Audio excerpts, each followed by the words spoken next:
క్రీస్తు సంఘములన్నయు మీకు వందనములు చెప్పుచున్నవి. Churches of Christ salute you. ప్రార్థన చేసుకుందాం. ప్రార్థన చేసుకుని మరి దేవుని వాక్యాన్ని ఈరోజు ధ్యానించడానికి ప్రయత్నం చేద్దాం. అందరం కూడా మరి ప్రార్థన చేసుకుందాం. జీవము గల తండ్రి, కృప కలిగిన మా నాయన, మహోన్నతుడా, పరిశుద్ధుడా, పరలోకమందున్న మా కన్న తండ్రి, మీకే స్తుతులు స్తోత్రా చెల్లిస్తున్నా. ఈ పరిశుద్ధ దినము మేము పాడిన పాటల ద్వారా మీరు మహిమ పొందిన విధానమును బట్టి కృతజ్ఞతాస్తుతులు చెల్లిస్తున్నాం. అలాగనే ఈ సమయంలో నీ మాటలు వినబోచున్నాం కనుక జ్ఞానయుక్తమైన మాటలు జాగ్రత్త కలిగి వినున్నట్లుగా మా అందరికీ వినగలిగిన చెవిని, గ్రహించగలిగిన మంచి మనసును, అర్థం చేసుకునే జ్ఞాన వివేచనలు మాకు అనుగ్రహించమని వేడుకొనుచున్నాం. ప్రతి మాటలోనూ జీవమును, ఆత్మ దాగి ఉన్నది కనుక ఆ మాటలు అలా ఉన్నవో లేవో పరిశోధించుకుంటూ మా హృదయాల్లో చేర్చుకున్నట్లుగా మాకు తగినంత జ్ఞానమును దయచేయమని, మీరే మాతో మాట్లాడమని, ప్రతి విషయములో కూడా నీ మార్గంలో మేము నడుచున్నట్లుగా మమ్మల్ని ఖండించి, గద్దించి, సరిచేసి మీకు ఇష్టమైన రీతిగా మమ్మల్ని సిద్ధపరచుకోమని వేడుకుంటూ ఈ సమయాన్ని మీకే అప్పగిస్తూ మా ప్రభువును లోకరక్షకుడైన యేసు క్రీస్తు అత్యున్నతమైన నామమును బట్టి అడిగి వేడుకొనుచున్నాము మా పరమ తండ్రి, ఆమెన్. కూడి వచ్చిన దేవుని పిల్లలైన మీ అందరికీ కూడా మన ప్రభువును లోకరక్షకుడైన యేసు క్రీస్తు ప్రశస్తమైన నామమును బట్టి మీ అందరికీ హృదయపూర్వక వందనాలు తెలియజేసుకుంటున్నాను. ఈ సమయాన్ని ఇచ్చిన దేవాది దేవునికి మొదటిగా కృతజ్ఞతాస్తుతులు చెల్లిస్తున్నాను. దేవుడు తన చిత్త ప్రకారం తన ఉద్దేశ్యములు మన ఎడల జరుగునట్లుగా తన చిత్తానుసారమైన దయా సంకల్పము చొప్పున ప్రభువైన యేసుక్రీస్తుని లోకానికి పంపించి మనల్ని రక్షణ మార్గములోకి నడిపించుట కొరకు ఆయన శిలువ యాగమును, తన కుమారుణ్ణి శిలువకు అప్పగించి మరణించి సమాధి చేయబడి తిరిగి లేచిన ఒక గొప్ప ఉద్దేశమును మన జీవితాల్లో కూడా అన్వయించుకోవాలని దేవుడు గొప్ప సంకల్పాన్ని మరి సంకల్పించినట్లుగా మనం చూడగలం పరిశుద్ధ గ్రంథం. ఈరోజు ప్రపంచమంతా, క్రైస్తవ ప్రపంచమంతా ఈస్టర్ డే లేదా ఈస్టర్ సండే, ఈస్టర్ పండగ చేసుకునే ఒక పెద్ద మరి ఉత్సాహములోనూ ఆసక్తి కనపరిచే వారిగాను మనం చూస్తున్నాం. అంటే మన భాషలో చెప్పాలంటే యేసు ప్రభు మరణించి సమాధి చేయబడి తిరిగి లేచిన రోజు అని అంటారు. మరణించి సమాధి చేయబడి తిరిగి లేచిన యేసు ప్రభు మనకు మార్గదర్శని చెప్పుకుంటూ ఈరోజు చాలామంది గొప్పగా పండగ చేసేవాళ్ళు ఉన్నారు, మనకు తెలుసు. అయితే యేసు ప్రభు ఈ లోకానికి వచ్చిన తర్వాత నుండైనా, యేసు ప్రభు రాకముందైనా, ఈ లోకానికి రాకముందైనా మరి పునరుత్థానమును, బైబిల్లో పునరుత్థానమును పొందిన వారు ఎవరైనా ఉన్నారా? యేసు ప్రభు మాత్రమే ఎందుకు ప్రథమ ఫలము లేదా మొదటివాడు అని లెక్క వేయబడింది అన్నది ఈరోజు తెలుసుకుందాం. ఈరోజు అంశం ఏంటంటే, బైబిల్లో యేసు ప్రభు కంటే ముందుగా పునరుత్థానము పొందిన వారు ఎవరైనా ఉన్నారా? ఇది అంశం. జాగ్రత్తగా మనం వింటేనే అర్థమవుద్ది. అసలు పునరుత్థానము అనగానే ఆయన మరణించి సమాధి చేయబడి తిరిగి లేచిన రోజు అని అందరికీ తెలుసు. అంటే మనిషి ఈ లోకంలో పుట్టినది మొదలుకొని మరణించి సమాధి చేయబడి తిరిగి లేచాడు. ఇలా లేయటంలో ఎందుకు అనేది మనం ఆలోచించగలిగితే, యేసు ప్రభు కంటే ముందుగా ఎవరైనా అలాగూ లేచారా, అలా తిరిగి లేచారా అన్నది మనం ఆలోచించగలిగితే, మొదటిగా బైబిల్ని మనం పరిశోధించాల్సిన అవసరత కలిగి ఉన్నాం.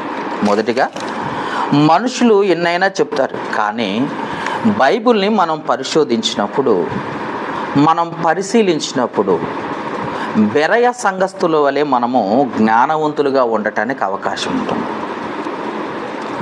ఎందుకనంటే ఎవరో పాస్టర్ గారు చెప్పారు, మేము అది ఫాలో అవుతున్నాము, ఎవరో పాస్టర్ గారు ఒక రెఫరెన్స్ ఇచ్చారు, దాన్ని మేము ఫాలో అవుతున్నాము అని చెప్పకుండా నిన్ను నీవే దేవునికి కనపరుచుకోవాలి. నిన్ను నీవే దేవుని వాక్యాన్ని పరిశోధించాలి. నిన్ను నీవే దేవుని ఎదుట మరి లెక్క చెప్పవలసిన వారవై ఉన్నావు. కాబట్టి మనల్ని మనము పరిశోధించుకుంటూ దేవుని వాక్యాన్ని పరిశోధించుకుంటూ ముందుకెళ్ళాలి. కాబట్టి పునరుత్థానము పొందిన వారు బైబిల్లో ఎవరైనా ఉన్నారా? యేసు ప్రభు మాత్రమే ముందువాడగా ఎందుకు నిలిచాడు అన్నది మనం కొద్ది నిమిషాలు ధ్యానిస్తే, మొదటిగా రాజుల మొదటి గ్రంథములో,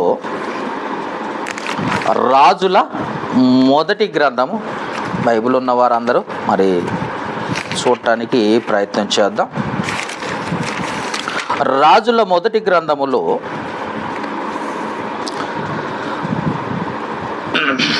17వ అధ్యాయము,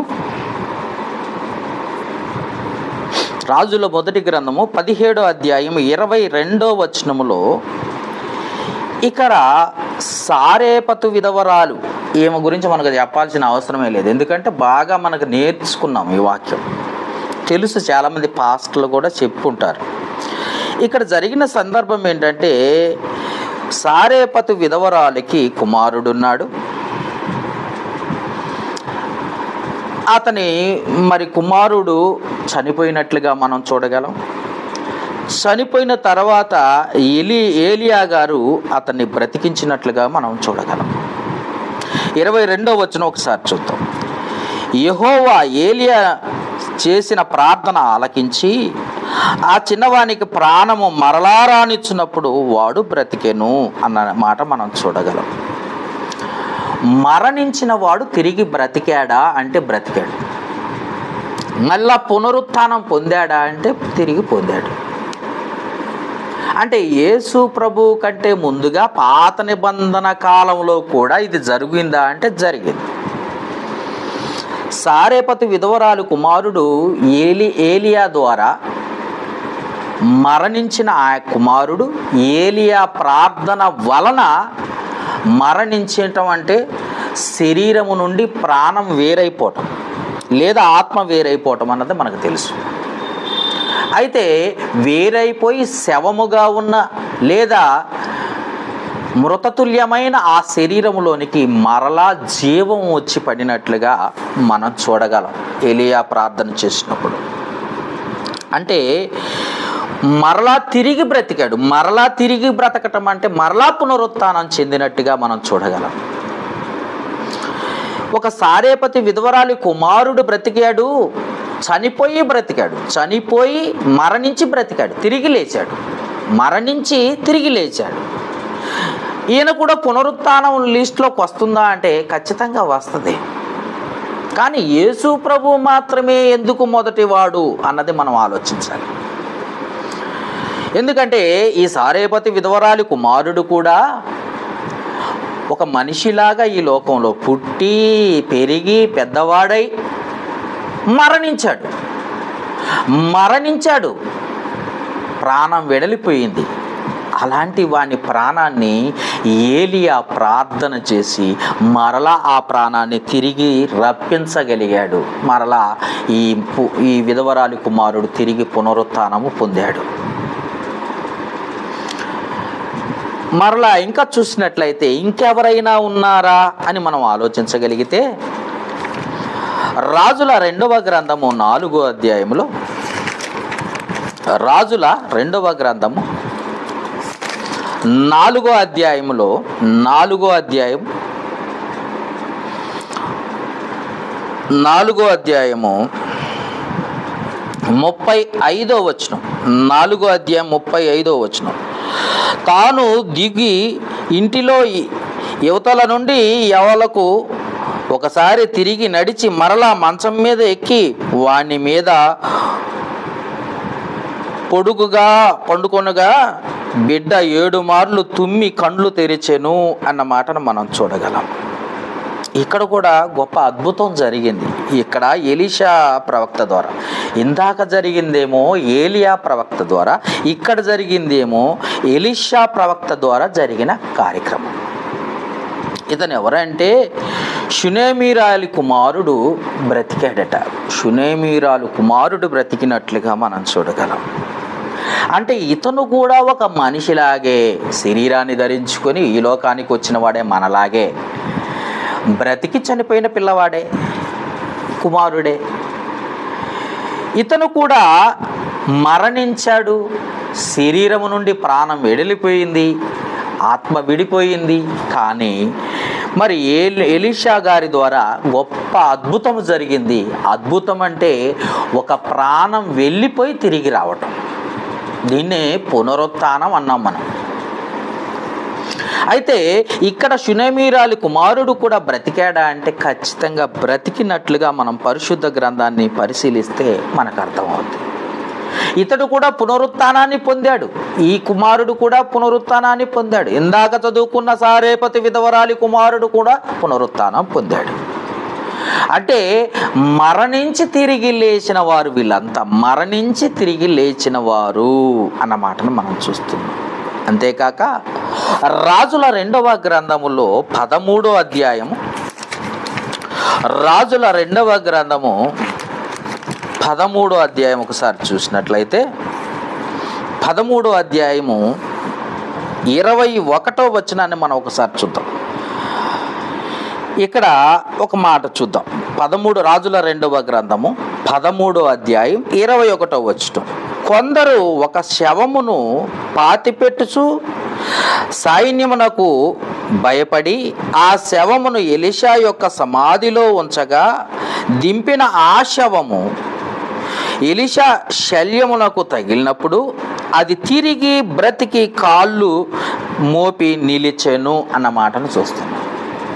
అంటే ఎలీషా సమాధిలో ఉంచగా, ఎలీషా సమాధిలో ఉంచగా అని చెప్పబడింది. అంటే అప్పటికే ఎలీషా గారు చనిపోయారట. ప్రవక్త అయిన ఎలీషా గారు చనిపోయారు. ఎలీషా గారు చనిపోయి సమాధి చేయబడ్డప్పుడు, సమాధి చేయబడ్డ తర్వాత ఆ సమాధిలో మిగిలిన ఎముకలు అంటారు, శల్యములు అంటే ఎముకలు తగిలినప్పుడు అతని తిరిగి బ్రతికి కాళ్ళు మోపి నిలిచెను అన్న మాటను మనం చూడగలం. అంటే ఒక శవమట ఎలీషా గారి ఎముకల గూడు తగిలి కూడా బ్రతికిందా అంటే ఆల్రెడీ శవము, పాతి పెట్టిన శవం తిరిగి లేచింది అన్న మాటను మనం చూడగలం. ఒక మృతతుల్యమైన ఆల్రెడీ ఎలీషా గారు ఎముకలతో ఆల్రెడీ శరీరం కూడా లేదండి. ఎలీషా గారే చనిపోయి సమాధి చేయబడిన ఆ సమాధిలో ఒక శవాన్ని తీసుకొచ్చి ఆ శవాన్ని ఎలీషా గారి ఆ సైన్యానికి భయపడి, రాజుగారి సైన్యానికి, మోయాబు దేశపు సైన్యానికి భయపడిపోయి అక్కడ ఏం చేశారంటే ఆ శవాన్ని దబదబ తీసుకొచ్చట ఎలీషా గారి సమాధిలో పెట్టేశారట. భయపడి, సైన్యానికి భయపడి సమాధిలో పెట్టినప్పుడు ఆ సమాధిలో ఎవరి సమాధి అని అంటే ఎలీషా గారి సమాధి. ఆ సమాధిలో ఏముందంటే శల్యములకు అంటే ఎముకల గూడుంది. అంటే ఆయన శరీర సంబంధంగా ఒకవేళ చనిపోయినా ఎంత పరిశుద్ధమైన ఆ జీవితాన్ని జీవించాడో మనకు చూపించడానికి ఎలీషా గారి గురించి మనకు ఇంత గొప్ప కార్యక్రమం జరిగిందా అంటే జరిగింది. ఆ రోజు ఆ శవము తిరిగి లేచి నిలబడ్డట్టుగా మనం చూడగలం. అంటే ఇతను కూడా, ఆ శవము కూడా ఏం జరిగిందంటే మరలా ప్రాణం పోసుకుంది. చనిపోయి ప్రాణం పోసుకుంది. ఆల్రెడీ సమాధిలో పెట్టిన తర్వాత ప్రాణం వచ్చింది. ఇది కూడా జరిగిన సందర్భాన్ని మనం ఆలోచించగలిగితే, ఈ విషయాన్ని మనం ఆలోచించగలిగితే ఇది కూడా పునరుత్థానమే. ఇది కూడా పునరుత్థానానికి సంబంధించిందే. ఎందుకు అనంటే ఇది కూడా గొప్ప కార్యక్రమంగా మనము చూడగలం. కానీ యేసు ప్రభు మాత్రమే ప్రథమ ఫలముగా ఎందుకు నిలిచాడో మనం చదువుకోవాలి. వీళ్ళంతా కూడా బైబిల్లో పునరుత్థానం పొందిన వారు, తిరిగి బ్రతికిన వారు, మరణించి తిరిగి బ్రతికిన వారు వీరు. అంతేకాక ఇక్కడ చూసినట్లయితే ఇంకా ఇంకొకళ్ళని చూసినట్లయితే యాయీరు కుమార్తె చనిపోయి తిరిగి బ్రతికినట్లుగా మనం చూడగలం. మత్తయి సువార్త 9వ అధ్యాయంలో, మత్తయి సువార్త, బైబిల్ ఉన్నవారు మరి చూడటానికి ప్రయత్నం చేయండి. మత్తయి సువార్త 9వ అధ్యాయము 25వ వచనములో యాయీరు కుమార్తెను బ్రతికించినట్లుగా మనం చూడగలం. 9వ అధ్యాయం 25వ వచనం మత్తయి సువార్త. జనసమూహమును పంపివేసి ఆయన లోపలికి వెళ్ళి ఆమె చెయ్యి పట్టుకొనగానే ఆ చిన్నది లేచెను అన్న మాటను మనం చూడగలం. అంటే యాయీరు కుమార్తె బ్రతికినట్లుగా మనకు కనపడుతుంది ఇక్కడ. అంటే చనిపోయిందా? చనిపోయింది. ప్రాణం వెళ్ళిపోయిందా? వెళ్ళిపోయింది. ఆత్మ శరీరము నుండి విడిపోయిందా? విడిపోయింది. మృతతుల్యమైపోయిందా శరీరము? చనిపోయిందా? అంటే శవం కదండి. శవమే, ప్రాణం లేని శవం. ఈ శవానికి మళ్ళీ ఆ యేసు ప్రభువు వచ్చి చెయ్యి పట్టుకోగానే అక్కడ జరిగిన సందర్భం ఏంటంటే తిరిగి బ్రతికినట్లుగా మనకు కనపడుతుంది. ఇదే విషయాన్ని మార్కు సువార్త 5వ అధ్యాయము 42వ వచనంలో కూడా చూడగలం. మార్కు సువార్త 5వ అధ్యాయము 42వ వచనములో, వెంటనే ఆ చిన్నది లేచి నడవసాగెను. ఆమె 12 సంవత్సరాలు ప్రాయము గలది. వెంటనే వారు బహుగా విస్మయం పొందిరి అన్న మాటను మనం చూడగలం. అదే విషయాన్ని ఇక్కడ కొంచెం వివరణ. అందుకే చూసినట్లయితే మరణించిన వారు తిరిగి బ్రతికారా అంటే బ్రతికారు. వీళ్ళంతా కూడా బైబిల్లో పునరుత్థానం పొందిన వారే. యాయీరు కుమార్తె అయినా, ఎలీషా గారి శల్యములు తగిలిన ఆ శవమైన, షునేమీరాయిలు కుమారుడైన, సారేపతి విధవరాలి కుమారుడైనా, వీళ్ళంతా మరణించి తిరిగి లేచిన వారు వీళ్ళంతా కూడా. ఇంకా చూసినప్పుడు ఏం జరిగిందంటే లూకాసు వార్త 7వ అధ్యాయం 15వ వచనంలో, లూకాసు వార్త 7వ అధ్యాయము 15వ వచనములో ఇక్కడ ఎవరు అని అంటే మనం ఆలోచించగలిగితే, లూకాసు వార్త 7వ అధ్యాయము 15వ వచనములో నాయీనను ఊరి విధవరాలి కుమారుడు బ్రతికించినట్లుగా మనం చూడగలం. లూకాసు వార్త 7వ అధ్యాయం 15వ వచనంలో, చిన్నవాడా లెమ్మని వానితో చెప్పుమనగా ఆ చనిపోయిన వాడు లేచి కూర్చుండి మాటలాడసాగెను. ఆయన అతని తల్లికి అప్పగించినట్లుగా మనం చూడగలం. ఇక్కడ చూసినట్లయితే నాయీనను, మీకు ఇంకా ముందు నుండి చదువుకుంటూ వస్తే మీకు అర్థమైపోద్ది ఈ విషయం. నాయీనను విధవరాలి కుమారుడు ఆల్రెడీ చనిపోయినవాడు. తల్లి వేడుస్తూ బాగా బాధపడుతుందట. ఆ బాధను చూసి ప్రభువైన యేసుక్రీస్తు చలించిపోయి ఆ కుమారుణ్ణి బ్రతికించాలని చెప్పి వెళ్ళి, చిన్నవాడా లెమ్మని వానితో చెప్పమనగా అప్పుడు వాడు లేచి నిలబడ్డాడట. తల్లికి అప్పగించేసే కుమారుడు బాధపడకమ్మా, ఇదిగో కుమారుడు అని చెప్పాడట. అంటే చనిపోయిన వాడు తిరిగి బ్రతికాడు. చనిపోయిన విధవరాలి కుమారుడు తిరిగి బ్రతికాడు. అంటే మృతతుల్యమైన శరీరం మళ్ళా తిరిగి బ్రతకగలిగింది అన్న సంగతి మనకు ఈ పునరుత్థానం మనుషుల గురించి మనకు అర్థమవుతుంది. అంటే చనిపోయిన తిరిగి లేచిన వారి గురించి ఆలోచిస్తే మనకు అర్థమవుతుంది. అంతేకాక యేసు ప్రభువు కూడా ఒక వ్యక్తిని మనం బ్రతికించినట్లుగా మనం చూడగలం. యోహాను సువార్త 11వ అధ్యాయం 44వ వచనంలో లాజరును బ్రతికించాడా యేసు ప్రభు అంటే ఆల్రెడీ 4 రోజులు సమాధిలో ఉన్న లాజరును బ్రతికించినట్లుగా మనం పరిశుద్ధ గ్రంథాన్ని మనం చదువుతుంటే మనకు అర్థమవుతుంది. ఇతను కూడా పునరుత్థానం పొందినవాడే. చూడండి ఒకసారి, చనిపోయిన వాడు 44వ వచనం చదువుతున్నాను. యోహాను సువార్త 11వ అధ్యాయం 44వ వచనం. చనిపోయిన వాడు కాళ్ళు చేతులు ప్రేత వస్త్రములతో కట్టబడిన వాడై వెలుపలకు వచ్చును. అతని ముఖమునకు రుమాలు కట్టి ఉండెను. అంతటా యేసు, మీరు అతని కట్లు విప్పిపోనని వారితో చెప్పాను. ఇక్కడ చూసినట్లయితే 4 దినముల క్రితం చనిపోయి సమాధి చేయబడ్డ లాజరు ఏమైపోయాడంటే పునరుత్థానం చెందాడు. లాజరు కూడా పునరుత్థానం చెందాడంటే ఎస్, లాజరు కూడా పునరుత్థానం, మరణించి సమాధి చేయబడి తిరిగి లేచినవాడు లాజరు. మన ప్రభు అయిన యేసు క్రీస్తు ద్వారా ఈ కార్యక్రమం జరిగింది. మనం చూస్తున్న విషయాలు ఇంతకుముందు ఎలీయా ద్వారా, అంతకుముందు ఎలీషా ద్వారా ఇట్లా మనం చూసుకుంటూ వస్తున్నాం. తర్వాత యేసు ప్రభు ద్వారా ఈ గొప్ప కార్యక్రమాలు జరుగుతున్నాయి. అంటే వీళ్ళంతా కూడా మరణించిన వారిని తిరిగి బ్రతికించారు, మరణించిన వారిని బ్రతికించారు. అంటే వీరెవరు అని అంటే బైబిల్లో పునరుత్థానం పొందిన వారు అన్న సంగతి గుర్తుపెట్టుకోవాలి. కానీ వీళ్ళందరికంటే యేసు ప్రభు ఎందుకు మొదటి వాడు అన్నది మనం చాలా జాగ్రత్తగా మనం ఆలోచించాలి. ఇంకా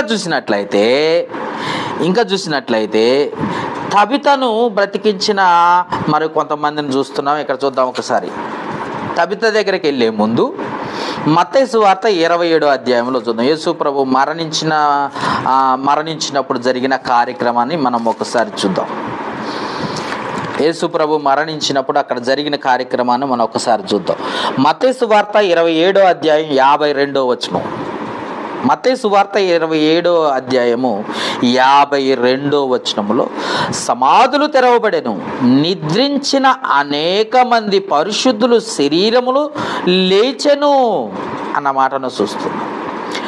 నిద్రించిన యేసు ప్రభు మరణించినప్పుడు, యేసు ప్రభు సిలువలో మరణించినప్పుడు నిద్రించిన అనేక పరిశుద్ధులు వారి ఆ సమాధుల్లో నుండి లేపబడినట్లుగా మనం చూడగలం. ఇది కూడా పునరుత్థానానికి సంబంధించిందే, జ్ఞాపకం చేసుకుని ఇది కూడా పునరుత్థానానికి సంబంధించింది. వీళ్ళు కూడా లేచారా అంటే లేచారు.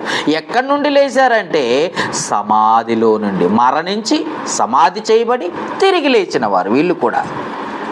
వీళ్ళు కూడా ఎవరు అంటే మరణించి సమాధి చేయబడి తిరిగి లేచిన వారే. వీళ్ళు కూడా పునరుత్థానం పొందారా అంటే వీళ్ళు కూడా పునరుత్థానం పొందిన వారే. లిస్ట్లో ఆ జాబితాలో ఉన్నారంటే ఉన్నారు వీళ్ళు కూడా. ఇంకా చూద్దాం, ఇప్పుడు తబిత గురించి వెళ్దాం. అపోస్తల కార్యముల గ్రంథము 9వ అధ్యాయం. అపోస్తల కార్యముల గ్రంథము 9వ అధ్యాయము 40వ వచనం చూద్దామా. 9వ అధ్యాయము 40వ వచనం. పేతురు గారి ద్వారా జరిగిన ఈ కార్యక్రమం.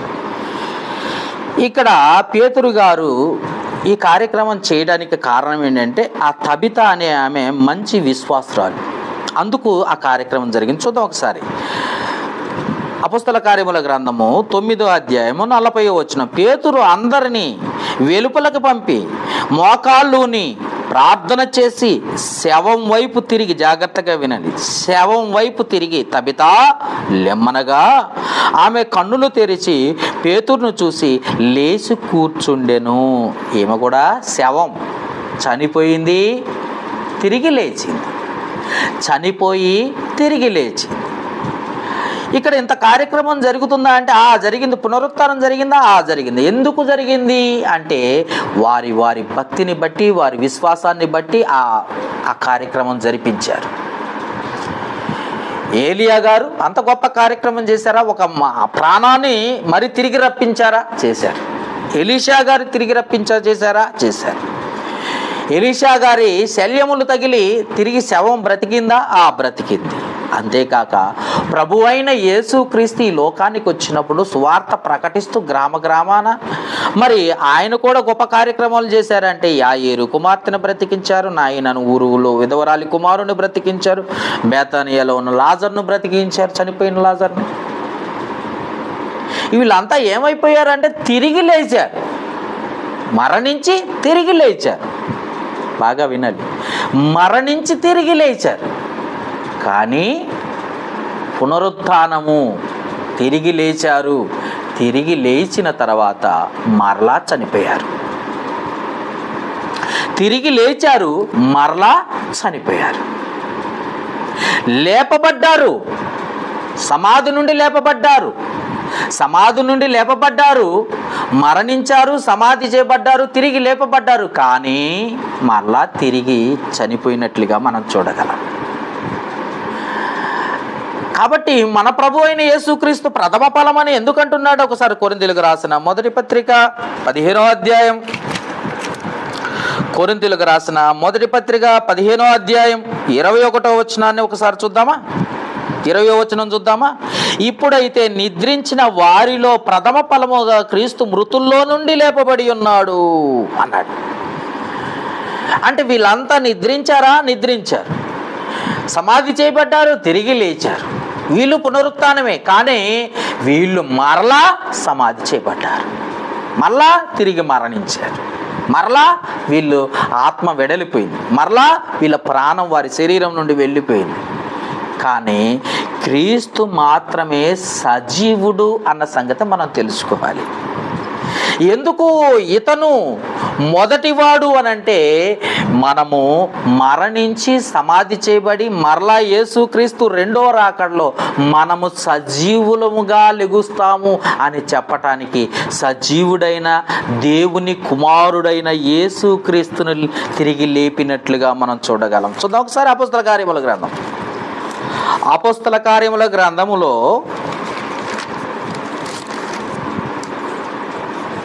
2వ అధ్యాయం, అపోస్తల కార్యముల గ్రంథము 2వ అధ్యాయం 24వ వచనం చూడండి. అపోస్తల కార్యముల గ్రంథము 2వ అధ్యాయం 24వ వచనం. మరణము ఆయనను బంధించుట అసాధ్యము, మరణము ఆయన బంధించుట అసాధ్యము. ఎందుకు అసాధ్యం అంటే, ఆయనే దేవుని కుమారుడు, దేవుని కుమారుడైన దేవుడు, కుమారుడైన దేవుడైన ఆయన మరణం బంధించుట అసాధ్యము గనుక దేవుడు మరణ వేదనములు తొలగించి ఆయనను లేపెను అన్న మాటను మనం చూడగలం. దేవుడు తన కుమారుణ్ణి సమాధి చేయబడి మరణించి సమాధి చేయబడి తిరిగి లేపినవాడు దేవుడు, సజీవుడిగా లేపినవాడు దేవుడు. అందుకే ఆయన తిరిగి లేచాడు, మరలా మరణించలేదు వీరిలాగా. వాళ్ళు పునరుత్థానం, బైబిల్లో చాలామంది చనిపోయి తిరిగి లేచిన వారు ఉన్నారు, కానీ మరలా కొంతకాలానికి వారు జీవించి సమాధి చేయబడ్డారు, మళ్ళా మరణించారు వాళ్ళు. కానీ ఈయన మాత్రమే సజీవుడు, ఈయన మాత్రమే దైవ కుమారుడు, ఈయన మాత్రమే దైవత్వము కలిగిన వాడు, దేవుని కుమారుడు, కుమారుడైన దేవుడు. అంతేకాక పరిశుద్ధ గ్రంథములో అదే 2వ అధ్యాయము 32వ వచనంలో, 32వ వచనం చూడండి. అపోస్తల కార్యములు 2వ అధ్యాయం 32వ వచనం, 31 నుండి చదువుదాం. క్రీస్తు పాతాళములో విడవబడలేదనియు ఆయన శరీరము కుళ్ళిపోలేదనియు దావీదు ముందుగా తెలుసుకుని ఆయన పునరుత్థానమును గూర్చి ఏంటట, దావీదుకు యేసుక్రీస్తు పునరుత్థానమును గూర్చి ముందే తెలిసి బోధించబడిందంట ఈ దావీదు గారికి. ఎందుకంటే మనుషులందరికీ మార్గదర్శి ఆయన, మనుషులందరికీ మాదిరి ఆయన, మనుషులందరినీ పరలోకానికి నడిపించేవాడు యేసుక్రీస్తు. మనుషులందరి పాపముల నిమిత్తం ప్రాణం పెట్టి వారి పాపముల నుండి పరిశుద్ధ మార్గములోకి నడిపించిన వాడు యేసుక్రీస్తు. ఆయనే మనకు మాదిరి. అందుకే మాదిరి కనుక మాదిరిగా ఆయన అడుగుజాడల్లో మనం నడవాలని, నడుస్తామని తెలియచేయడానికి దేవుడు ముందుగా సజీవమైన పునరుత్థానమును ఆయనకిచ్చాడు. ఆయన మరణించలేదు, మళ్ళీ తిరిగి లేచిన తర్వాత మనుషులు కనుక వీళ్ళు మరణించారు. చనిపోయి సమాధి చేయబడి వారి భక్తుల ద్వారా, ప్రవక్తల ద్వారా, ప్రభు అయిన యేసుక్రీస్తు ద్వారా తిరిగి లేచారు, దేవుని మహిమ కొరకు లేచారు. కానీ జరిగిన సందర్భం ఏంటంటే, వాళ్ళు బ్రతికారు, తిరిగి మరలా చనిపోయారు. కానీ క్రీస్తు మాత్రమే తిరిగి సజీవుడిగా ఉన్నాడు.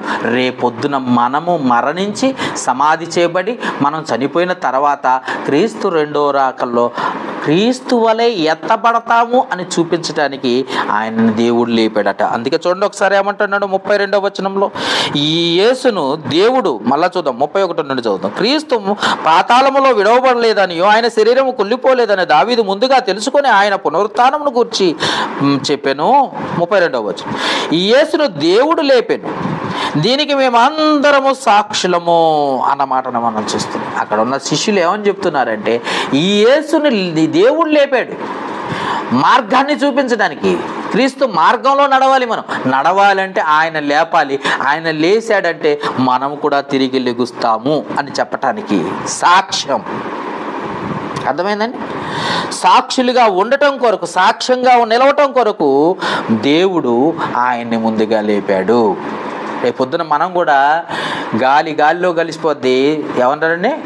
ప్రసంగి గ్రంథము 12వ అధ్యాయం 7వ వచనములో, మన్నైనది వెనకట వలె మంటికి చేరును, ఆత్మ తను దయచేయి దేవుని యొద్దకు మరలా వెళ్ళును అన్న ఏదైతే మాట వింటున్నామో, దేవుడు క్రీస్తు రాకడలో మనలందరినీ తిరిగి లేపి ఆ క్రీస్తు ఎదుటకి, అంటే పరలోకానికి నడిపించటానికి, మార్గాన్ని చూపించటానికి ప్రభు అయిన యేసు క్రీస్తుని మార్గదర్శిగా తిరిగి లేపాడు. అంతేకాక అదే అపోస్తల కార్యముల గ్రంథం 3వ అధ్యాయం 15వ వచనం చూసినట్లయితే, 3వ అధ్యాయము 15వ వచనం చూసినట్లయితే, మీరు జీవాధిపతిని చంపితిరి, జీవమునిచ్చుటకు వచ్చిన వాడు ఆయన.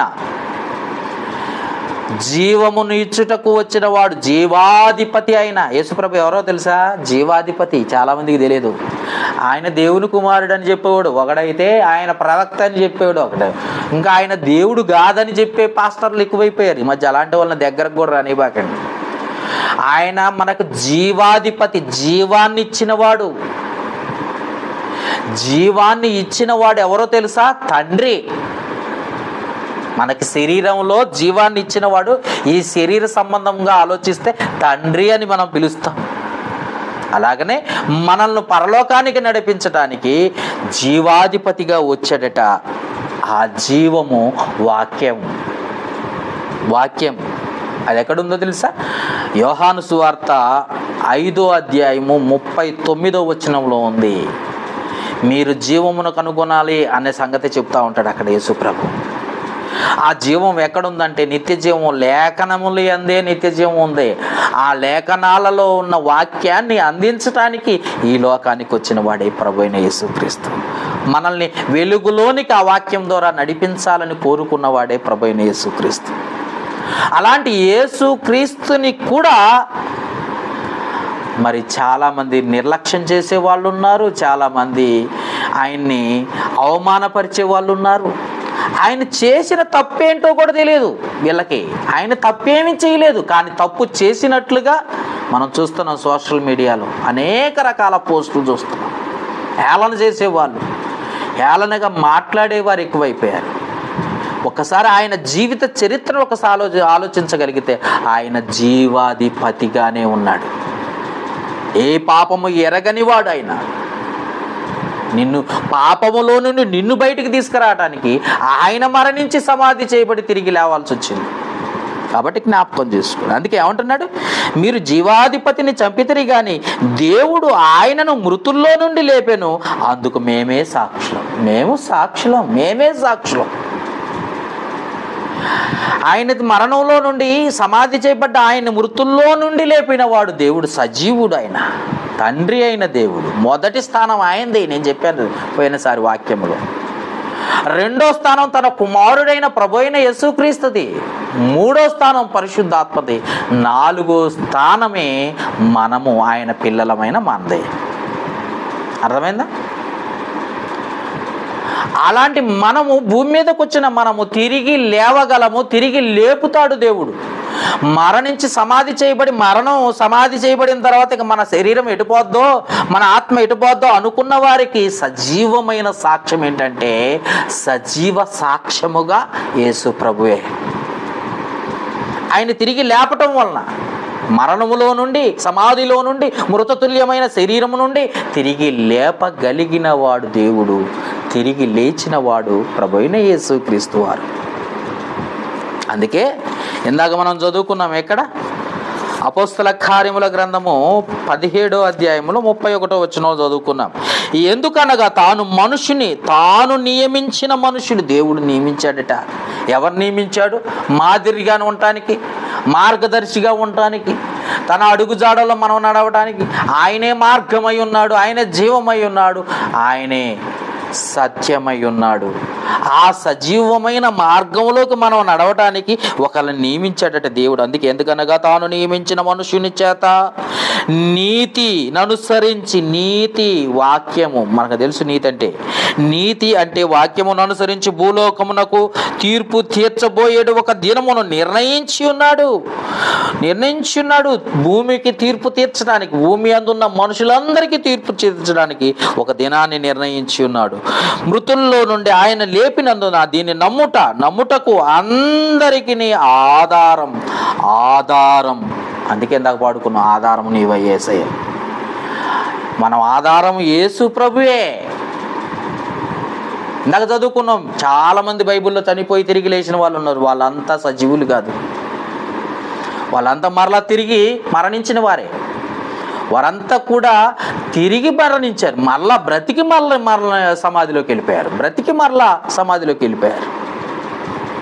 కానీ యేసు ప్రభు ఎప్పుడైతే సమాధిలో నుండి బయటికి తిరిగి లేచి వచ్చాడో ఇప్పటికీ కూడా ఆ సమాధి ఖాళీగానే ఉంది. ఈ మనుషులందరూ కూడా తిరిగి బ్రతికిన లాజరు సైతం తిరిగి మరణించాడు. లాజరు అయితే కానీ, సారేపతి విధవరాలి కుమారుడైతేనేమి, షునేమిరాయిలు విధవరాలి కుమారుడైతేనేమి, యాయిరు కుమార్తె అయితేనేమి, అవునా, నాయనను విధవరాలు కుమారుడైతేనేమి, బేతానియలో ఉన్న లాజరు అయితేనేమి, తబిత అయితేనేమి, వీళ్ళందరూ కూడా మరణించి తిరిగి లేచారు, మరలా తిరిగి మరణించారు. కానీ మన ప్రభు అయిన యేసుక్రీస్తు సమాధి ఇప్పటికీ ఖాళీగా ఉన్న సమాధి ఏదైనా ఉందంటే అది యేసు ప్రభుదే. ఆయన సజీవుడు. మనము కూడా సజీవ మార్గములో ఉండాలి. అందుకే ఏ తండ్రి అయిన దేవుడు ప్రభు అయిన యేసుక్రీస్తు ద్వారా పలికిన ఒక గొప్ప మాటను ఒకసారి చూద్దామా? ఆ మాట ఏంటో ఒక్కసారి మనం జాగ్రత్తగా పరిశీలిద్దాం. మత్తయి సువార్తలో 22వ అధ్యాయము ఈ 33వ వచనము 31 నుండి చదువుకుందాం మాట. ఇదే పునరుత్థానం గురించి చెప్తున్న మాట.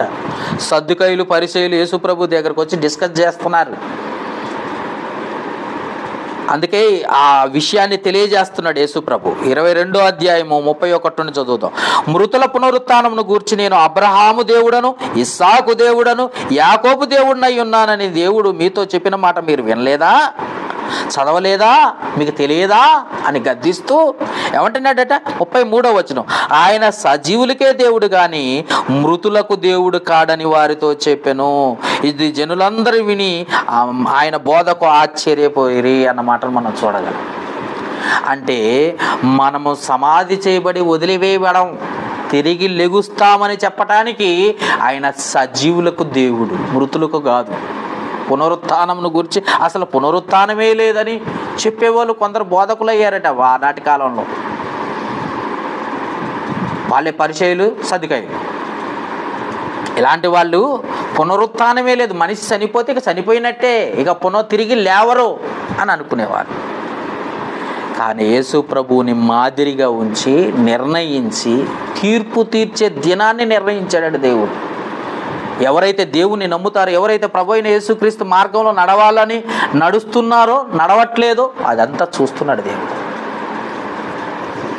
తిరిగి నువ్వు లేవాలి అని అంటే నువ్వు సరైన మార్గంలో ఉండాలి, నువ్వు నిజమైన సత్యమైన మార్గంలో ఉండాలి, సత్యవాక్యమును సరిగా అర్థం చేసుకోవాలి, వాక్య ప్రకారం నువ్వు నిలిచి ఉండాలి. వాక్యాన్ని విని విడిచిపెట్టేవారిగా ఉండకూడదు. వాక్యానుసారంగా నడుచుకుంటూ నీ ప్రవర్తనలో భయభక్తులు కలిగి ఉండాలి. ఆ ప్రవర్తన దేవుని మహిమార్థమై ఉండాలి. అప్పుడే రెండో రాకడలో వచ్చే యేసు ప్రభు నిన్ను, ఒకవేళ నువ్వు మరణించి సమాధి చేయబడితే తిరిగి లేపి తీసుకెళ్తాడు. నిన్ను పునరుత్థానాన్ని కలగజేసి తిరిగి పరలోకానికి తీసుకెళ్తాడట. అందుకే ఏమంటున్నాడు అక్కడ మాట చూసినట్లయితే, భూలోకమునకు తీర్పు తీర్చబోయేడు ఒక దినాన్ని నిర్ణయించి మృతుల్లో నుండి ఆయన లేపినందున దీన్ని నమ్ముటకు అందరికీ ఆధారం మన ప్రభు అయిన యేసుక్రీస్తే. భూమి మీద ఉన్న అందరికీ ఆధారమా అంటే భూమి మీద ఉన్న ప్రతి వారికి, శరీరాన్ని ధరించుకున్న ప్రతి వారికి ఆధారం. అర్థమైందా? శరీరాన్ని ధరించుకున్న ప్రతి వారికి ఆధారం ప్రభు అయిన యేసుక్రీస్తే.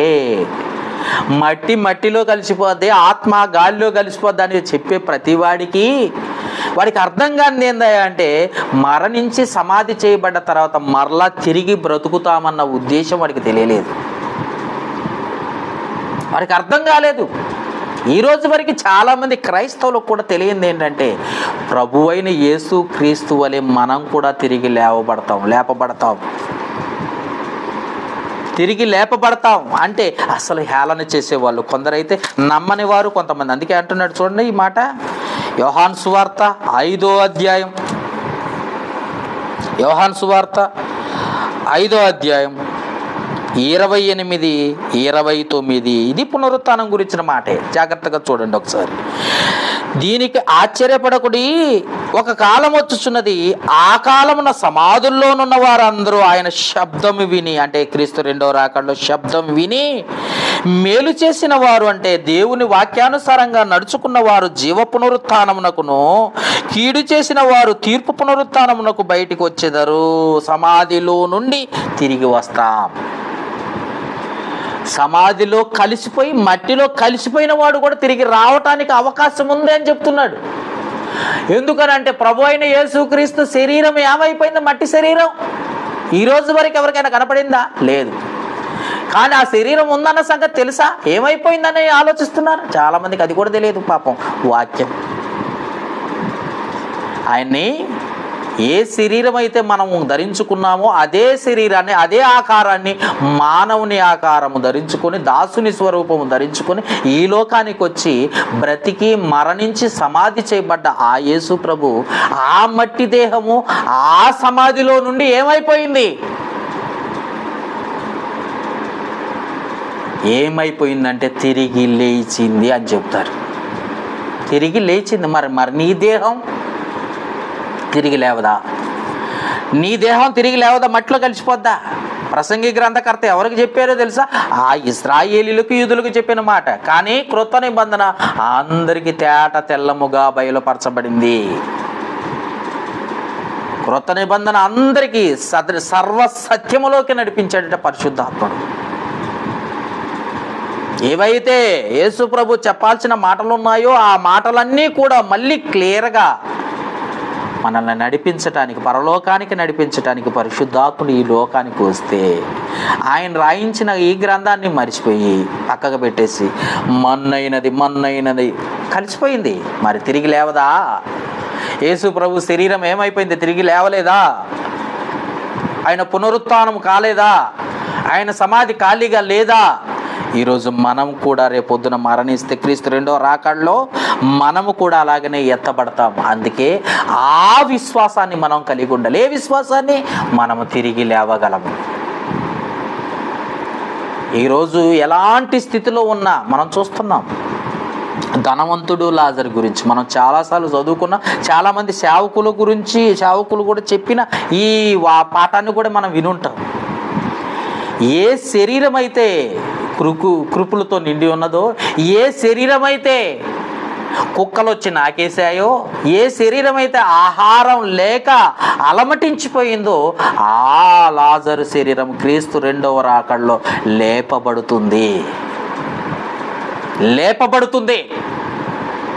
ఎన్ని కష్టాలు వచ్చినా, శ్రమలు వచ్చినా, ఈ లోకంలో శరీరంతో ఎన్ని బాధలు అనుభవించినా, ఎంత అనారోగ్య స్థితిగతుల్లో ఉన్నా నువ్వు దేవుణ్ణి విడిచిపెట్టకు. ఎందుకంటే ఆ శరీరంతోనే తిరిగి లేపుతాడు దేవుడు. నువ్వు ఎంత నిజాయితీగా, ఎంత యథార్థంగా దేవుని పట్ల విధేయత కలిగి ఉన్నావో అది చూస్తున్న దేవుడు నిన్ను విడిచిపెడతాడని నువ్వు అనుకోబాకు. నీకు కూడా పునరుత్థానం ఉంది. మాదిరి ఎవరో కాదు, మనకు ఆధారం ఎవరో కాదు, మన ప్రభువైన యేసుక్రీస్తు. ఆధారం కలగజేయడానికి మత్తయి సువార్తలో అంతమందిని లేపేశాడు పరిశుద్ధులుగా. ఏమన్నారట? చూడండి ఒకసారి ఆ మాట మంచిగా మనం చదివితే మనకు అర్థమవుద్ది.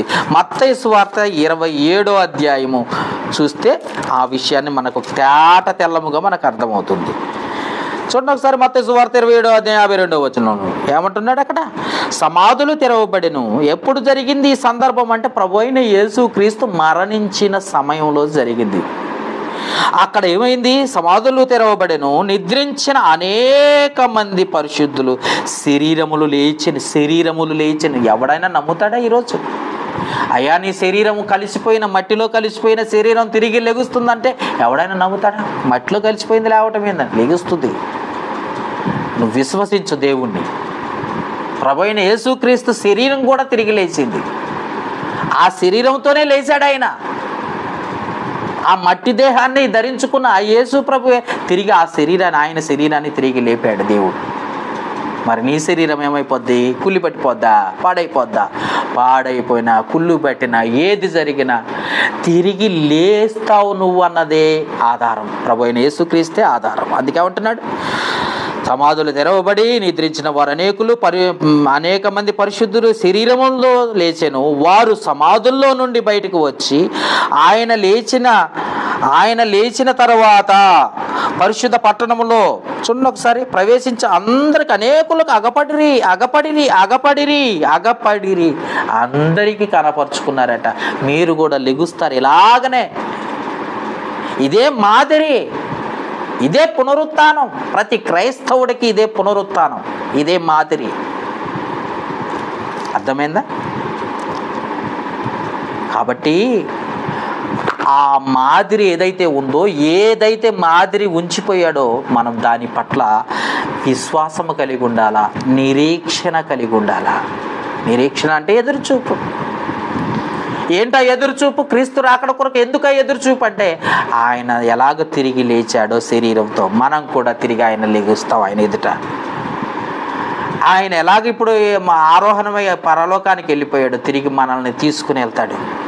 నా తండ్రి యందు అనేక నివాస స్థలములు ఉన్నాయి, నేను మరలా వచ్చి మిమ్మల్ని తీసుకెళ్తానని చెప్పిన యేసు ప్రభు మాటని ఈ రోజు వరకు చాలామంది అర్థం చేసుకోలేని వారు ఉన్నారు, అమాయకులు ఉన్నారు, అమాయక క్రైస్తవులు ఉన్నారు. మరణించిన తర్వాత మళ్ళీ తిరిగి లెగుస్తామంట, లెగుస్తాం. అందుకే అది అర్థం చేసుకోకనే చాలామంది ఏమని అడుగుతున్నారంటే, ఇక్కడ చూడండి ఒకసారి ఆ మాటను గూర్చి ఏమని గట్టిగా గద్దిస్తున్నాడో యేసు ప్రభు చూద్దాం. కొరింథీయులకు రాసిన మొదటి పత్రిక 15వ అధ్యాయం 35వ వచనములో ఏమని గద్దిస్తున్నాడో చూద్దాం ఒకసారి పౌలు గారు. అయితే మృతులు ఎలాగ లెగుతురు? చనిపోయిన వారు ఎలా లెగుతురు? చనిపోయి మట్టిలో పాతి పెట్టబడ్డవారు ఎలాగ లెగుతారు? అదంతా అబద్ధం, అదంతా నమ్మశక్యంగా లేదు, ఏ పాస్టర్ గారు అంతా దొంగ బోధలు చేస్తున్నాడు అని అంటారేమో. అందుకే పౌలు గారు గద్దిస్తున్నాడు కొరింథీ పట్టణంలో ఉన్న సంఘాన్ని. అయితే మృతులు ఎలాగ లెగుతురు? వారు ఎటు శరీరముతో వత్తురని ఒకడు అడుగును అడుగుతారు మీరంతా. మట్టిలో కలిసిపోయి, పురుగులు పట్టిపోయి, మట్టిలో కలిసిపోయిన శరీరం ఎట్టవుతుందయ్యా? అది నిజమా? మమ్మల్ని నమ్మమంటవా అంటే పౌలు గారు చెప్తున్నారు, ఓ అవివేకి అంటే తెలివిగలవాడా, మూర్ఖుడా?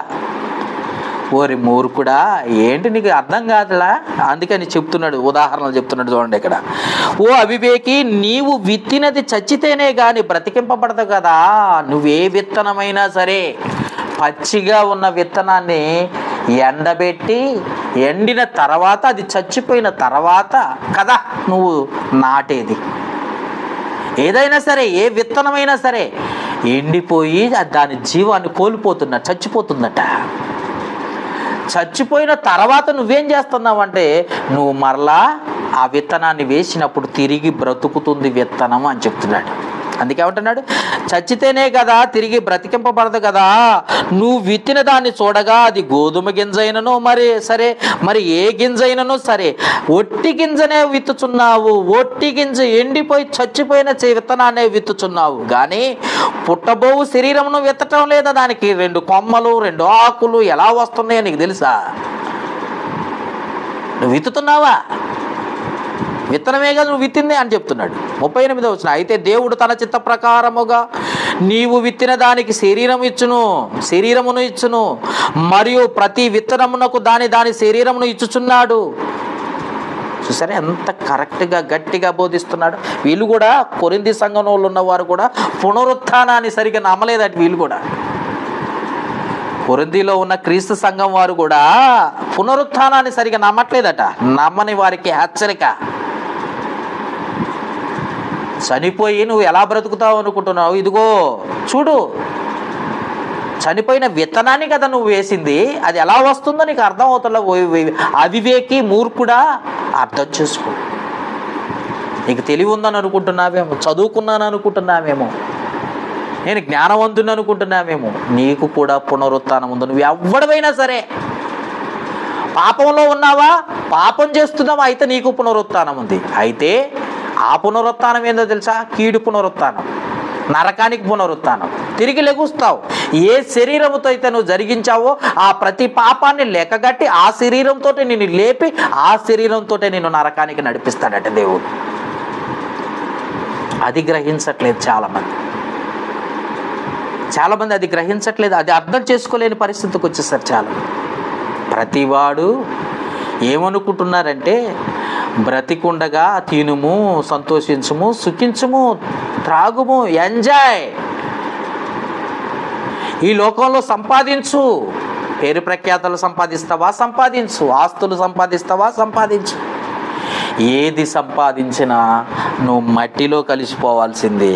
మరలా క్రీస్తు రెండో రాకడలో ఏ శరీరంతో అయితే పాపంలో ఉన్నావో, ఏ శరీరంతో అయితే పాపం చేశావో ఆ శరీరాన్ని తిరిగి లేపుతాడు.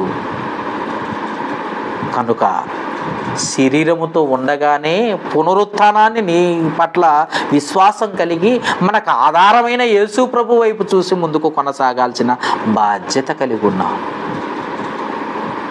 బైబిల్లో మరణించిన వారు, తిరిగి లేచిన వారు, పునరుత్థానం పొందిన వాళ్ళంతా మళ్ళీ తిరిగి మరణించారు. కానీ క్రీస్తు ఒక్కడే ప్రథమ ఫలముగా ఆధారంగా నియమించాడు దేవుడు. అందుకే ఏమంటున్నాడు, ఇప్పుడు చదువుదాం. కొరింథీయులకు రాసిన మొదటి పత్రిక 15వ అధ్యాయం 20వ వచనం. ఇప్పుడైతే నిద్రించిన నిద్రించటం అంటే ఏంటో తెలుసా? చనిపోయిన వారిలో, మరణించిన వారిలో, సమాధి చేయబడిన వారిలో, నిద్రించిన వారిలో ప్రథమ ఫలముగా క్రీస్తును మృతుల్లో నుండి లేపబడి ఉన్నాడు. మనుషుని ద్వారా మరణం వచ్చెను, మనుషుని ద్వారానే మృతుల పునరుత్థానమును కలిగెను. ఆదాము నందు అందరూ ఎలాగో మృతి పొందుతున్నారో అలాగనే క్రీస్తునందు అందరూ బ్రతికింపబడుదురు. ఆదాము ద్వారా పాపం వచ్చి శరీరానికి పాపం వల్ల నశించిపోయే స్థితిలోకి వచ్చామో, నరకంలో పడిపోయే స్థితిలోకి వచ్చామో, అలాగనే క్రీస్తు వలన తిరిగి బ్రతికింపబడతాము. 23వ వచనం. ప్రతి వాడును తన వరుసలోనే బ్రతికింపబడును.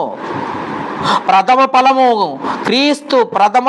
క్రీస్తు. చూడండి ఎంత చక్కగా చెప్పాను. తరువాత క్రీస్తు వచ్చినప్పుడు ఆయన వారు బ్రతికింపబడుదురు. ఆయన వారు ఎవరు? ఆయన మార్గములో నడిచేవారు. ఆయన మార్గంలో నడిచేవారెవరు? క్రైస్తవులు, దేవుని పట్ల విధేయత కలిగిన వారు. అవునా?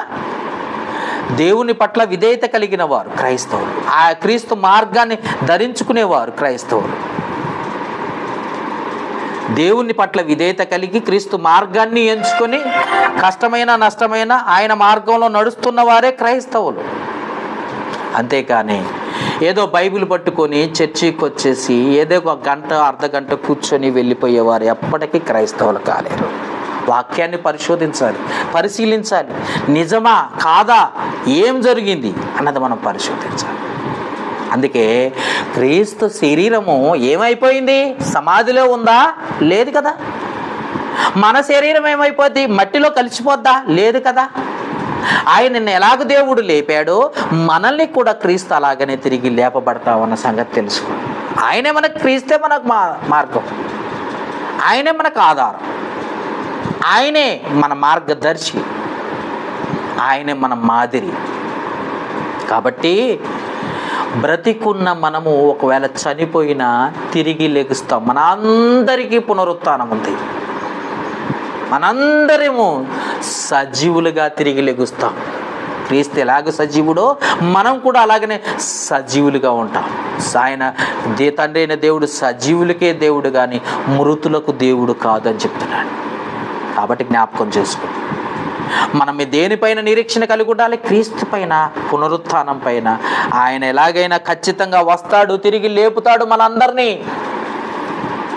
ఆయనున్న స్థలంలోకి మనం తీసుకెళ్తాడు. యోహాను సువార్త 14వ అధ్యాయంలో ఆ మాట చెప్తాడు. చూద్దాం ఒకసారి. యోహాను సువార్త 14వ అధ్యాయంలో ఆ మాట మళ్ళా చెప్తాడు. మనం చాలాసార్లు చదువుకున్న మాట. చూడండి ఒకసారి 14వ అధ్యాయం 1వ వచనం నుండి మనం చదువుదాం. మీ హృదయమునను కలవరపరగనీయకుడి, దేవుని యందు విశ్వాసం ఉంచుతున్నారు కదా, దేవుని యందు విశ్వాసం ఉంచుతున్నారు, నా యందు విశ్వాసం ఉంచండి, నా మాట మీద కూడా విశ్వాసం ఉంచండి. నా తండ్రి ఇంట అనేక నివాసములు కలవు, లేని ఎడల మీతో చెప్పుదును. మీకు స్థలము సిద్ధపరచ వెళ్తున్నాను.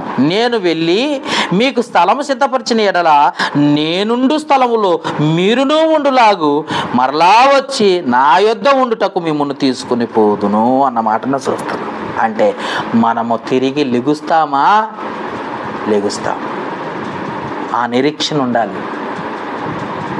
ఒకవేళ క్రీస్తు రాకడ, ఇంకా మనం చనిపోయేసరికి క్రీస్తు రాకడ, రెండవ రాకడ జరగలేదనుకో, మనం ఖచ్చితంగా చనిపోతాం అనుకో, చనిపోయే స్థితిలోకి వచ్చాం. అయినా కానీ నిరీక్షణ, తిరిగి లేపుతాడు ఆయన, తిరిగి లేపుతాడు ఆయన, ఖచ్చితంగా లేపుతాడు. చూడండి, ఆయన మోషే గారికి కూడా అంత విశ్వాసం కలిగి ఉన్నాడంటే. చూద్దాం ఒకసారి హెబ్రీయులకు రాసిన పత్రిక 11వ అధ్యాయము.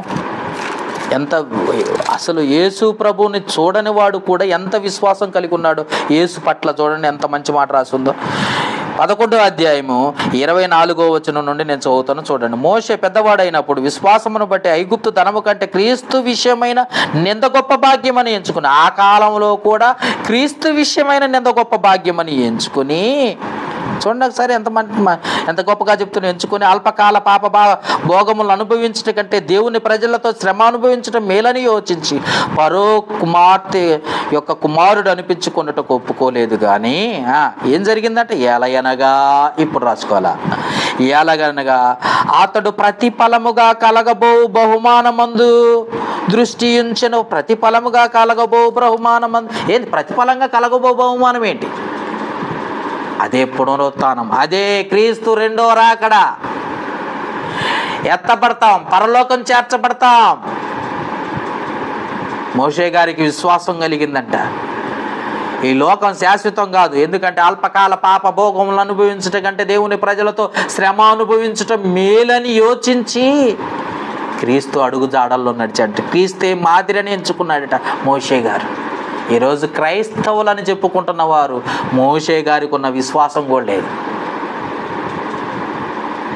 మోషే గారికి ఉన్న విశ్వాసం కూడా లేదు. ఇంకా చూస్తే వీరి విశ్వాసం చూడండి, అబ్రహాము గారి విశ్వాసము, అలాగనే ఇస్సాకు గారి విశ్వాసం చూస్తే 11వ అధ్యాయము, అదే 11వ అధ్యాయము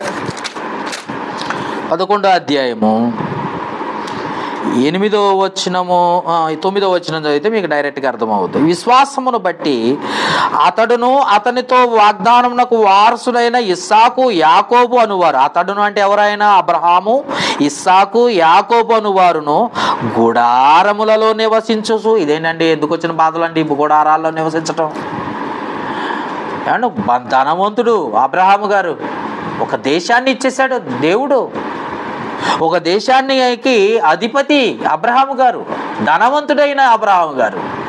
అలాంటి వాడు గుడారంలో నివసించడం ఏంటండి? ఎవరైనా నివసిస్తారు? పెద్ద బిల్డింగ్ కట్టుకొని ఆ బిల్డింగ్ ముందు చిన్న గుడారం వేసుకొని అందుట్లో ఉన్నారనుకో, ఏమంటారు తెలుసా? పిచ్చోడు అంటారు. ఎందుకంటే పెద్ద ఇల్లు ఉంది కదా, పెద్ద ఇల్లు ఉంది, పెద్ద భవంతి ఉంది, ఒక విల్లా ఉంది, విల్లా ముందుకు చిన్న గుడారం వేసుకొని విల్లా నాకు వద్దని గుడారంలో నివసించటం ఏంటి అని చూసేవాడు నవ్వుతాడు. కానీ ఆత్మీయుడు అది నిజమని నమ్ముతాడు. చూసేవాడు నవ్వుతాడు, అర్థం కానివాడు నవ్వుతాడు.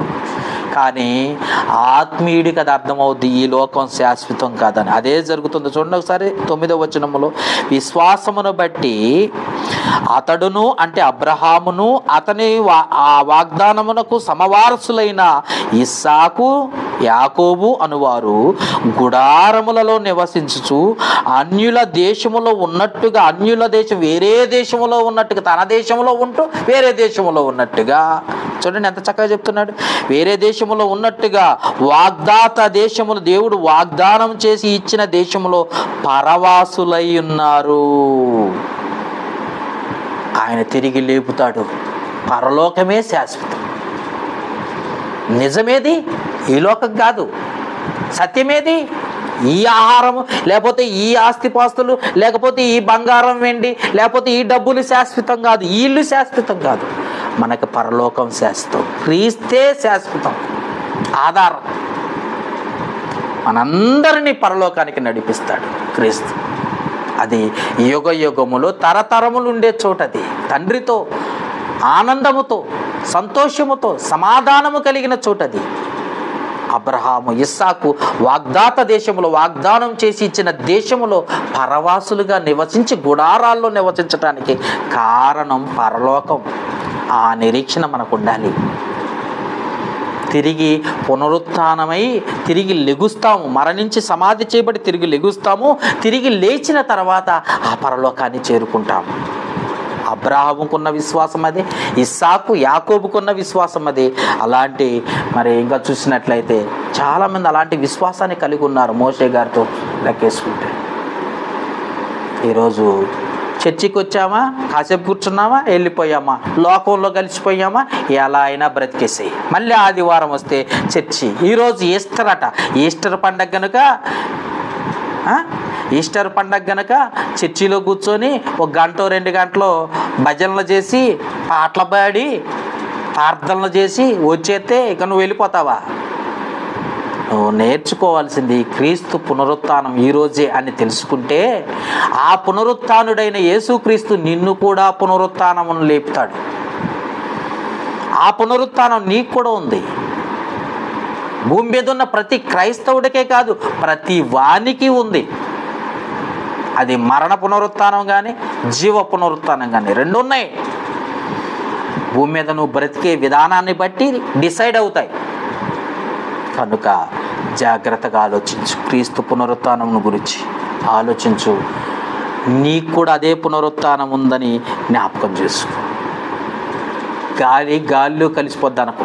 ఆత్మ దేవుని యొద్దకు వెళ్ళిపోద్ది, ఇంకేం సంబంధం లేదనుకో. శరీరం కూడా తిరిగి లేపబడుతుంది అన్నది జ్ఞాపకం చేసుకో. ఖచ్చితంగా పరలోకానిక లేక నరకానిక 2 దారులు నీకు. అందుకే విశ్వాసం కలిగి క్రీస్తు అడుగుజాడల్లో నడుస్తూ ఆయనే మనకు మాదిరిగా ఉన్నాడు కనుక ఆ మాదిరికరమైన ఆయన దేవుని వైపు మనం చూస్తూ ముందుకు కొనసాగాల్సిన బాధ్యత కలుగున్నాం. అలా నడవాలని కోరుతూ ప్రార్థన చేసుకుందాం. మమ్మల్ని మిక్కిలిగా ప్రేమిస్తున్న మా ప్రియ పరలోకపు తండ్రి, మహోన్నతుడా, పరిశుద్ధుడా, పరమందాసీనుడు అయిన మా కన్న తండ్రి, మీకే స్తుతులు స్తోత్రాలు. ఇప్పటి వరకు తండ్రి నీ మాటల్లో ఉన్న జ్ఞానాన్ని పరిశోధించాం, పరిశీలించాం, తెలుసుకున్నాం. అవును తండ్రి, మా విశ్వాసాన్ని బట్టి, మేము కలిగి ఉన్న నిరీక్షణ బట్టే రేపు జీవ పునరుత్థానమైన, మరణ పునరుత్థానమైన మా జీవితాల్లో జరుగుతుందన్న సంగతి, మేము మరణించిన తర్వాత జరుగుతుందన్న సంగతి మేము తెలుసుకోవాలి. క్రీస్తు ఎలాగైతే ఈరోజు పునరుత్థానము చెందినవాడని ఈస్టర్ అని జరుపుకుంటున్నారో, మా అందరికీ ఈస్టర్ ఉంది, మా అందరికీ పునరుత్థానం ఉందని ప్రతి క్రైస్తవుడు తెలుసుకోవాలి. భూమి మీద ఉన్న ప్రతి మానవుడు తెలుసుకోవాల్సిన బాధ్యత కలిగి ఉన్నాడు. కనుక ఏ ఒక్కరూ నాయన నీ వాక్యాన్ని నిర్లక్ష్యం చేయక, విన్న వాక్యాన్ని వారి హృదయంలో ఫలింపచేయండి తండ్రి. అలాగే వాక్యాన్ని పరిశోధించి తెలుసుకోవాలన్న మరి ఆసక్తిని వారి కలగచేయమని వేడుకుంటూ, ఇటు వాక్యమును విన్నవారిని చూసేవారిని కూడా దీవించి ఆశీర్వదించమని వేడుకుంటూ, ఈ మనవులు మా ప్రభువును రక్షకుడు క్రీస్తు యేసు నామమున అడిగి వేడుకొనుచున్నాము మా పరమ తండ్రి. ఆమేన్.